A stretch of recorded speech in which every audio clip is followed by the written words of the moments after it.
बिस्मिल्लाहिर्रहमानिर्रहीम। अस्सलामुअलैकुम। आप देख रहे हैं JN न्यूज और मैं हूं आपकी मेजबान सुंबल ज़िया।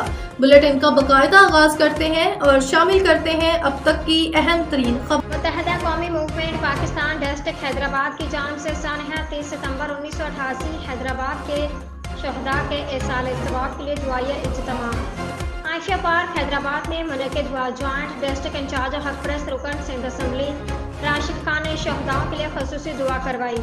प्रोग्राम में सीनियर मरकजी रहनुमा सैयद मुस्तफ़ा कमाल, अनीस कायमखानी, कैफल वली व दीगर मरकजी रहनुमाओं ने शिरकत की। इस मौका पर इंचार्ज सिंध तंजीमी कमेटी सलीम रज़ाक, अराकीन सिंध तंजीमी committee district Hyderabad in charge Zafar Sadiq, अराकीन डिस्ट्रिक्ट कमेटी, अराकीन कौमी सभा असम्बली और तमाम शबाजात के ज़िम्मेदारान और कारकुनान की बड़ी तादाद ने शिरकत की।